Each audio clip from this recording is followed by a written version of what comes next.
கானகம் செழிக்க கனிவோடு நடந்தேன். மானுடன் வாழ தன்னையே தானமாய் கொடுத்தேன். நதியின் குமுறலை கூற இதோ வருகிறாள் நதி.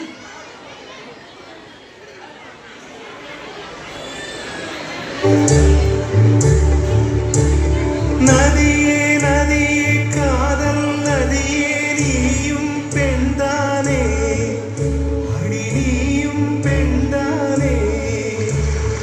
ஒன்றா இரண்டா காரணம் 100 கேட்டால் சொல்வேனே, நீ கேட்டால் சொல்வேனே.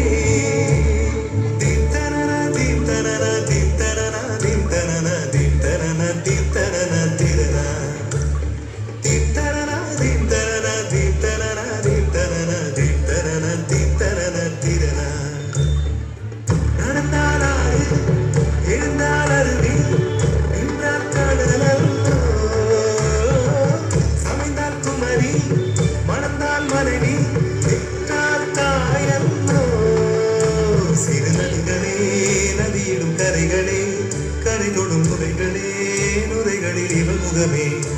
சிறு நதிகளே நதியிடும் கரைகளே கரை தொடும் நுரைகளே நுரைகளில் இவள் முகமே. அன்று வாழ்ந்த மக்கள் எல்லாம் நதிகளை நேசித்தார்கள். அதன் கரைகளில் அமர்ந்து தியானம் செய்தார்கள். நதிகளை போற்றி வரவேற்றார்கள். தங்களை சுத்தம் செய்வதற்கும் தங்களின் தாகம் தீர்ப்பதற்கும் வயல் வெளிகளுக்கு நீர் பாய்ச்சி நெல் விளைவிப்பதற்கும் நதிகளை பயன்படுத்தினார்கள். அன்று நதிகள் அம்மக்களால் தாயாக போற்றப்பட்டது. காலம் மாறி போனது. மனிதனின் நாகரீக வளர்ச்சியால் மனிதன் பணத்தின் மீது பேராசை கொண்டான். நதிகளை சுத்தமாக வைத்திருந்த கைகள் எல்லாம் இன்று அதன் மீது அழுக்கை கொட்டுகின்றது. தாயாக பார்த்த நதிகளை குப்பை தொட்டியாக்கினான். மனிதன் தன் ஆடம்பர மாளிகைகளை கட்ட நதியின் இதயமான மணலை சுரண்ட துணினான். இதனால் கிணறுகளும் குளங்களும் வறண்டு போயின.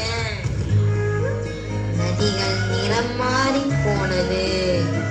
அன்று மீன்கள் துள்ளிய நதிகளில் இன்று குப்பைகள் மிதக்கின்றன. இன்றைய மனிதர்கள் நதிகளில் பாதாள சாக்கடை கழிவுகளையும் தொழிற்சாலை கழிவுகளையும் ரசாயன கழிவுகளையும் பிளாஸ்டிக் கழிவுகளையும் நதிகளில் கலக்கின்றனர். இதனால் நதிகள் இருந்த தடமே இல்லாமல் போய்விட்டது.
போல தண்ணிக்கும் எல்ல கோட்டை போடுற வறும கோட்டை வளர்க்குற இயற்கையத்தான் கூட்டி வச்சு பொம்மையாக்க பாக்குற அடிமையாக்க நினைக்கிற.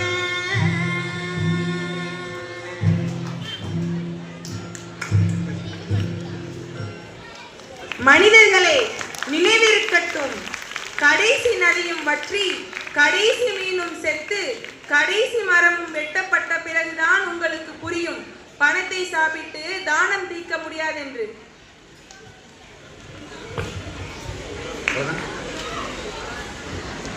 எவ்வளவு அருமையான ஒரு மைண்ட் பாருங்க. சாகடிச்சிட்டோமே நதியை.